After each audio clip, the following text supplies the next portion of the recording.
Sorry? Got a number on it. There's a number on it, yes. You have to have your telescope to read it, but there is a number on it.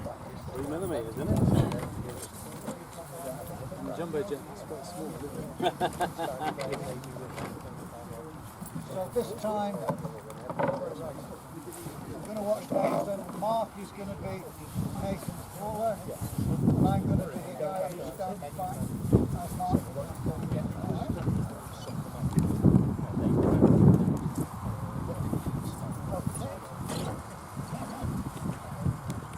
Okay, gentlemen, if we're all ready, I'm going to hand over to Mark.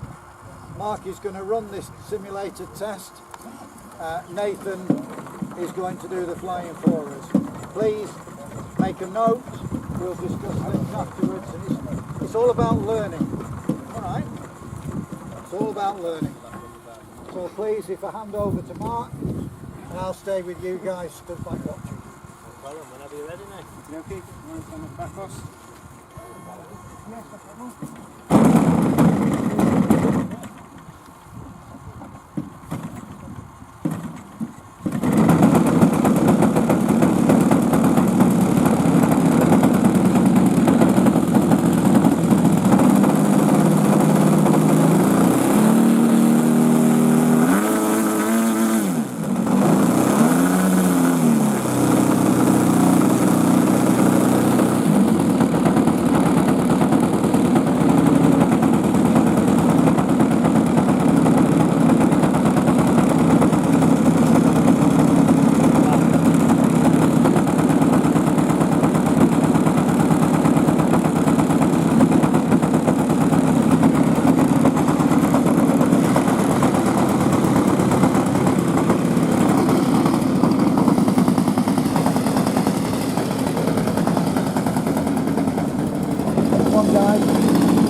Okay, there's quite a few things there to talk about. We'll go back while Nathan does his post-flights, and then we'll talk our way through that one. Of course, of that exhilarating flight. Very harsh landing. Noticed it. I've just put a tune pipe on this recently, and the engine's clearly in need of a bit of tuning since then. Never know that It's not short of energy. Oh, it's not. What engine is it? The 850. The 850 on a pipe. That explains it. It's nice and clean on the top end, but in the mid range it's very burbly. Since put the pipe on. Yeah.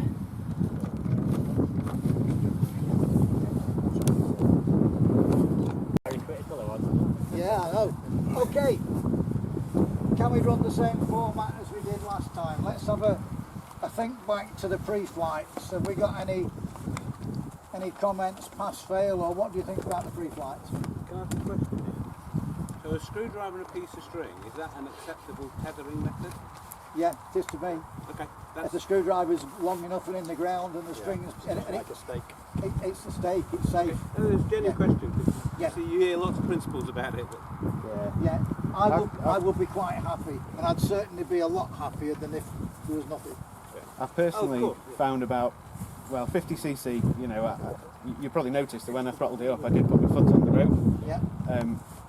I'd be quite comfortable to not do that with a 50cc engine, but much bigger. I'd be starting to ask for someone to hold it. You'd have And somebody... with some models, I fly two people in front of the wings. Yeah. So it's horses for courses that.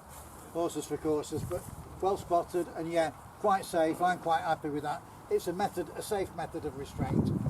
But you wouldn't do that, as Nathan says, with a DA 120 or something like that. But okay. please understand my questions. They're not about questioning what Nathan's doing. They're questioning what you, as the BMFA, expect your people that you I examine. expect it to be appropriate. Let rip. to the I'm not sentimental about And what anything. about So not having if it work? helps, inform, that's fine. Sorry. Just go for it. personal choice. Okay, that's perfect. There is nothing written in there. It recommends that you should. Maybe it's written there that some sort of stop your hand getting whacked. But even with a glove on, it hurts, doesn't it, when it gets you? I must admit, I don't use a glove. 30 odd cc, 33cc, 50cc, I don't. I can feel much better without. But I've got the marks that say you need to learn to be quicker. Okay, excellent. That's good. All right. What about takeoff complete? It's a left-hand circuit in this case, and overfly the takeoff area. Were we happy with that? I was trying very hard on that. What about you guys over here? You've been very quiet. Please chime in. Yeah, we were all happy with that. That's good. Right, this might be contentious. What about the figure of 8? Wrong direction. Didn't it So start you with a meant to start 45? it on the downwind, like you were meant to start the 8 on the downwind, and you started it on the wrong way. I've started from the right, yeah. Yeah, you should have started. And it was a little bit off, but Okay. you were well in control. All right. Any further comments on the 8? Not centred? Yeah, they were a little bit elongated. Yeah. I'm sure Nathan would agree. Yeah. So anyone notice anything about the second half of the 8? Sorry? Left it late. Well, certainly on one of them, instead of flying directly away, you flew diagonally. Yes. Yes. So the second half was a lazy 8. Yeah. Yeah. Yeah. Good, well The picked up. examiner told me to do that. So you passed. That's good. Any more comments on the 8? No, but it is difficult to fly on a windy day. You've got to be very careful of your sizes of your circles. The upwind one tends to be compressed. The downwind one is elongated, and your crossover point shifts downwind every time. So it's all about the use of throttle, the use of elevator to get yourself in that right position. What's the sort of pass standard? Are you just looking that it's in control? I mean, that was clearly in control throughout. It wouldn't have passed. No, it wouldn't have passed. Okay. I would have been after a repeat for that one. Not necessarily for the positioning, because there's a bit of wind. You probably find that if I'd have entered from the upwind direction, it would have ended up a bit more central anyway. So entering from the wrong direction, maybe that's not material. But certainly the second half being a lazy 8, what we wanted to try and show that was a deliberate act. the difference between the flying out on the first one and then on the second one the lazy, so you guys could see the difference in what we're looking for. Yeah, and I hope you all could see that. You all managed to pick that up. Yeah, and What I'm generally looking for when we've got it's not a particularly strong wind today, but it's strong enough from the right or the left. The way that you normally compensate for, as Kevin suggests, one circle tends to naturally become larger than the other, is to compensate on your bank angle. So if I can see some degree to try and get the shape, some effort to try and get the shape symmetrical, given a bit of a side wind, then I'm more than happy with that. Whether they end up symmetrical or not is not of huge consequence. It's about showing the correction on the way around, isn't it? Yeah. It's the way that you plan to execute that manoeuvre. It's all about the planning. If you get it wrong at the very beginning, it's going to go wrong all the way through, and there's no way to pull it back. The way you start the manoeuvre is critical, the point at which you decide to turn. Good, well done. Fly into wind and complete one inside loop. Now then, how observant were you? An outside loop, wasn't it? Was it a bit low? Would you say that was low? No, I had no problems with the height at all. What do you guys think? Would you have passed that? I would, actually. Yeah? Yeah? I mean, it was a bit to one side, but it was... Yeah. The only point I would make is it was elongated on the downside. Whether that was deliberate, I don't know, but it probably, the way it looked like it was deliberate. But it was just a little bit elongated on one side. Whether you would pass that or not will depend on the model, and it would depend on the day and on the pilot and everything else. Even though it was elongated, it actually wasn't bad, was it? What I'm It looking wasn't for, bad enough. No, It was one that you hope not. you may ask. It wasn't intended to. No. I'm normally looking for how straight the loop is, Yeah. and usually if someone starts into wind with the wings level, they've got a fighting chance of it staying straight the whole way through. Throttle control as well. So Yeah, you noticed that throttle off at the top. did you notice it was a gradual throttle off at the top as well? It wasn't just a complete chop the Yeah. engine. It was roll the throttle back fairly nicely. Yeah. And, a bit more. All in all, I think we're in agreement. It was a Yeah. it was a Yeah, good loop. absolutely, Yeah, yeah. we're happy with that. Give a loop.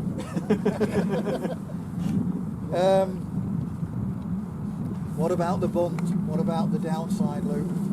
That's always a difficult manoeuvre to do, and I think a lot of pilots fear it. It's the one that naturally goes against the grain,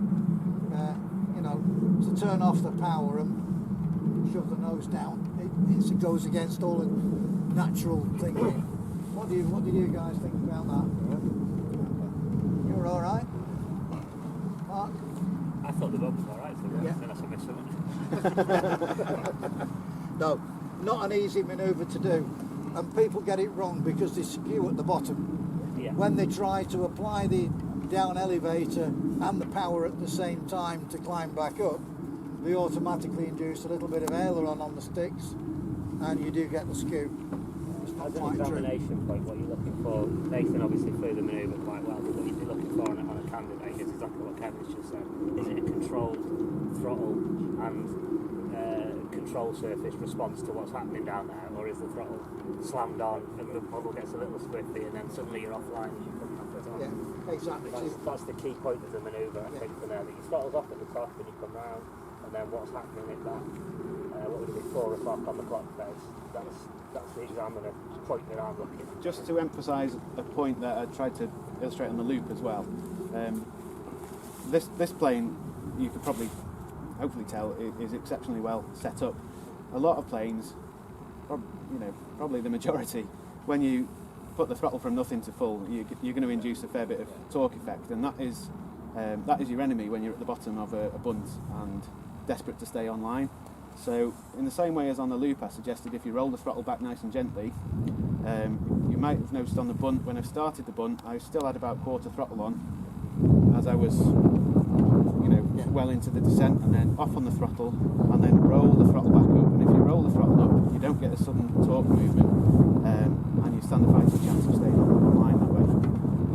probably the hardest manoeuvre in the B, I would say. Yeah, I think it is. And it's surprising you can do it 4 times in a row and they won't all be the same. And I think any examiner worth the salt will understand that when you're being tested. Yeah. So if you get asked to do it again, there's a very good chance you get it right on the second chance. But it is an awkward manoeuvre, isn't it? Especially on a crosswind day is even worse. Yeah. Yeah. I think from an examiner point of view, you're looking for a well-controlled manoeuvre. You're Yeah. not looking for a 10 out of 10 manoeuvre on any of the Bs, because it's not a competition flight. It's a are you a controlled aerobatic flight? From my point of view. Yeah, Mark hit the nail right on the head. It's not an F3A schedule. That is something it is not. And if you know of any examiners who try and mark it as that, we would like to know. Because it definitely is not. It's about control and about positioning. Okay. 2 rolls into wind.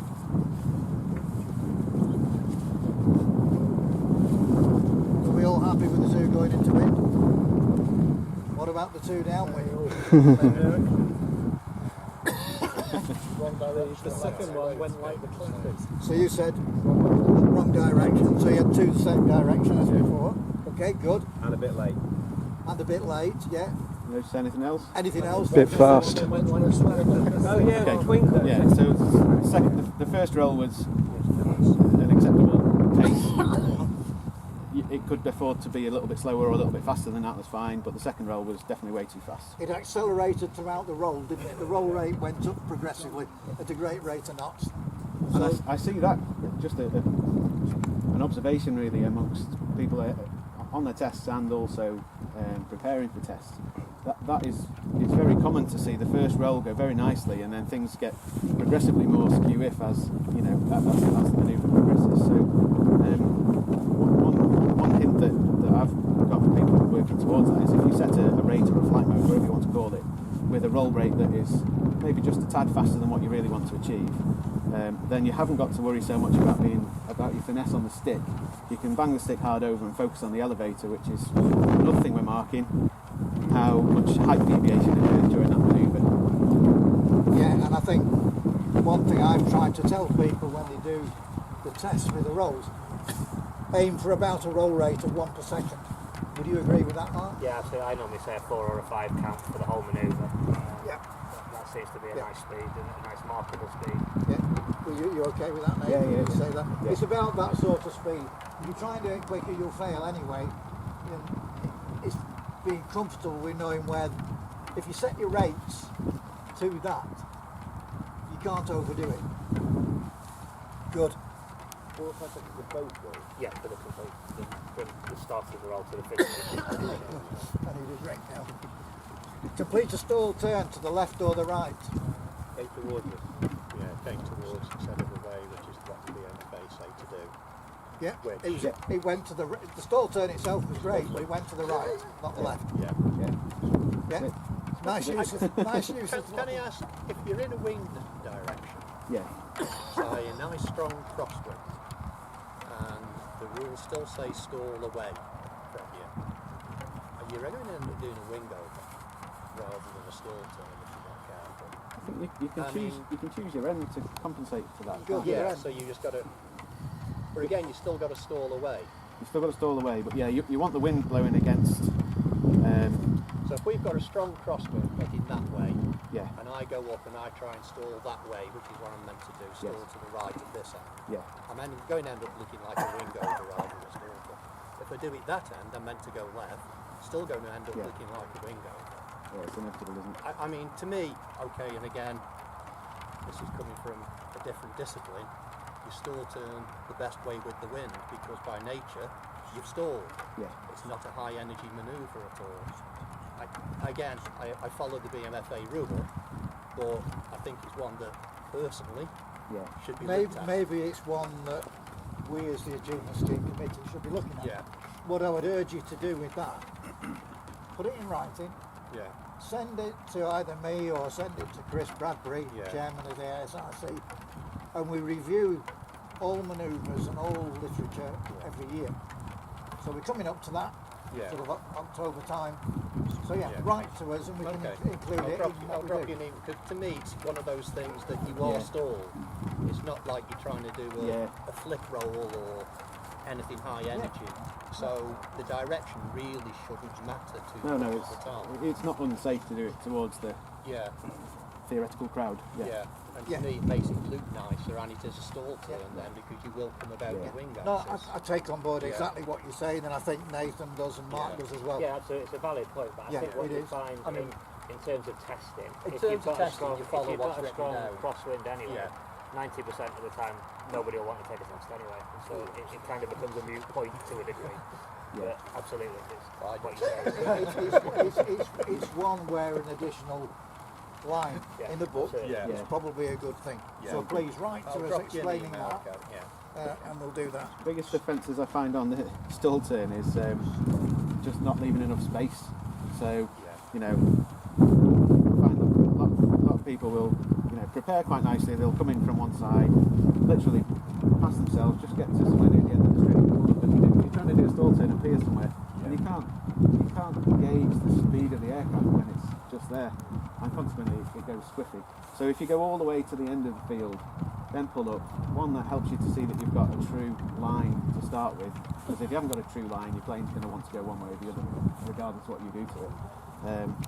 And also you can see it far better. You can see when you're approaching the stall much better. You can see when you need to start feeding the rudder in, and it just looks far more elegant, and it's just far easier to give yourself that space. It is, and I think it's that rushing thing again, isn't it? People want to get it out the way and done, so they climb too soon. But yet, good, all valid points. Thank you. Gain height, perform a 3-turn spin. What do we think about that, guys? Good. Yeah, you that's fine. Yeah. What do you think? Me, yeah. I mean, I'd have gone higher, but personally. But you know you're playing, knows his so aeroplane, you know doesn't you're he? playing. Yeah, so yeah. Yeah, I mean, I was happy with that personally. Yeah, I would have no issues with that whatsoever. No, it was spot on. You know, and I think the fact, if you go to 4,000 feet before you go into it, it says, hang on, is he really confident in what he's doing? So yeah, the lower you get, they're obviously Yeah. practiced and experienced at doing that manoeuvre. Yeah. And that's a good guide to the examiners. Yeah. Yeah, if it's at 4,000 feet, you've got to be asking yourself why. Yeah. Issues I find on spins, the most common one is a forced entry, which I think is Yeah. widely known. The other one is, well, most people get the 3 turns right. Some people you find do 2, some do 4, just, you know, slight miscount. But the exit from the spin, often you get over rotation. And unfortunately, there's a bit of a trade-off in models which want to stop spinning as soon as you take your hands off the sticks are normally the ones that don't want to go into a spin in the first place. This is an example. As soon as you take your hands off the stick, it's going straight. But if I had any airspeed to start with, as soon as I put the sticks in the corner, it's going to be a forced entry. So you've got to try even harder to bleed your speed off and make sure it's a stall. It's a trade-off all the way, isn't it? And it depends on the aeroplane. Yeah. But I mean, I agree. Most of the failures I've had have been the rapidly forced entry, and the aircraft is still got flying speed. It almost goes into a flick. Well, it is a flick, isn't it? Before it actually goes into the spin. That's a fail. The forced entry is generally fairly objective. You can tell if it's been forced or if it's stalled. But the over rotation can be a bit subjective, where different planes get inertia and all that sort of stuff. And you take your hands off the sticks, and some planes will give you an extra turn, some will give you a quarter, some an eighth. So I'm just curious amongst examiners in particular, where are we drawing the line with over rotation? Are you using discretion based on the model, or? The way I look at a test on that, if it's a turnover rotation, then that's not flown the manoeuvre correctly, to my mind, and that's you understanding your model that you're taking the test with as to where you need to release your sticks. If you've got a quarter turnover rotation, as long as the exit is flown on the same line as the entry, so what you're looking for is you come out of your manoeuvre, you've over rotated, I want to see the wings corrected before you exit the manoeuvre. So if your entry and exits are on the same plane, I'm happy for an under rotation, a slight over rotation, normally to about a quarter of a turn, half on a dodgy wind day, something like that. But then I'm looking for, you're in control of the aeroplane, you're making the aeroplane wings back to level and then exiting the same plane that you took in. I'm happy with that. I'm sure everybody examiner-wise agrees with that. Likewise, I've tended to use approximately a quarter. If it's a quarter plus a bit, it wasn't the ideal model if it was windy, but a bit of discretion. But I think it highlights very much that the candidate needs to choose an aeroplane which they know, understand and have practiced with. Because if they haven't, they will over-rotate, under-rotate, they'll be forcing the manoeuvres, and like the bunt, the three-turn spin is difficult to get right. Once you master it, it's fine. But even when you master it, you can get it wrong just as I can. A fraction, a slight timing error will force a big error that you can see. So it's really down to practice and knowing the aeroplane thoroughly. Is there any guidance on the use of ailerons to enter and maintain the spin?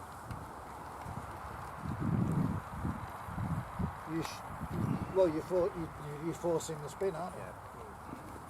You shouldn't use aileron. Usually can in the spin, but not to get in. You've got to be rudder elevated. Yeah. Okay. And that's my spin had aileron in. I thought it did. Yeah. And I don't think it's going to say that. Some a lot of planes just will won't only go on the in if rudder. you No. help it. Correct, yeah. Go in, but they won't spin. And ironically, using the right way around, not the wrong way around. But, Yeah. And again, it's knowing the aeroplane, isn't it? Yeah. You've got to know that aeroplane. If it does require a little bit of a tickle to get it there, you've just got to hope I'm looking the other way at the time, because Yeah, I think as an examiner, you know what a spin looks Yeah. like. We know that was a spin that Nathan did, but he just said he had aileron in it, so you know what the manoeuvre should be looking like. Yeah.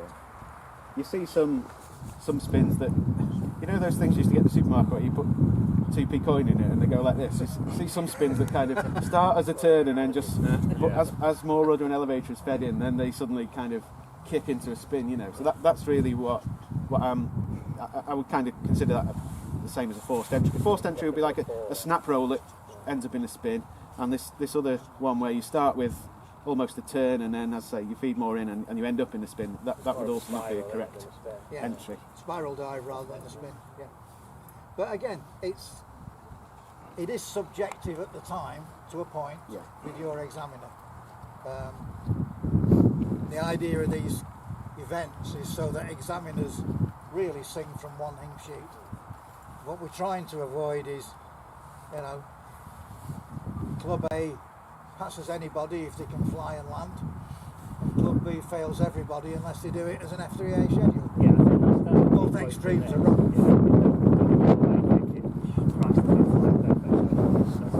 You need to be a controlled flight more than a 10 out of 10 flight. Yeah, exactly. We all make mistakes. I'm the first to admit that I make mistakes. And as we go from there, okay. Rectangular landing approach and overshoots from below 10 feet. Very tall 10 feet. I'd say that was a low flyby, not an overshoot. That was my box, I said 40 foot. I thought you said 40. That was the other one, wasn't it? No, to be fair, you were right. 40 foot was the opposite direction. Yeah. But I think the important thing with that manoeuvre is that it is an overshoot, it is a landing which is aborted. And from an examiner's point of view, I want to hear the candidate saying going round again, or aborting landing, or something that tells me we're not going to land on this occasion. Yeah? Communication all the way through, and I know you two will have communicated all the way through that. You can't coach during the test, but these sessions are invaluable to get some coaching while you practice. Okay? Yeah, so on that manoeuvre, you're looking for, it's not a low pass, as you kind of said. Exactly. You're flying a landing and then aborting at the last minute. It's got, ideally, you would have liked to have seen, you had quite a bit of throttle coming in. Yeah. Really, from an examiner's point of view, you'd like to say, well, that's not landing with that throttle. You want to hear that go down. Yeah. No, that's a fair point, and maybe for illustration purposes, this plane in that headwind would stop without throttle. So they're all different. Yeah, you find a lot of planes. It's actually difficult to make an authentic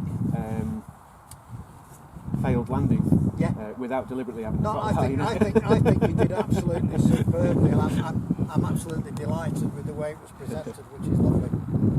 But you're right. To have been a true landing approach, you would have expected to see the throttle right back Throttle at was a some little point, bit high which first. mine wasn't, to be fair. Well, no, but you'd already made the decision that you weren't going to land before you reached the point where you would have the decision point.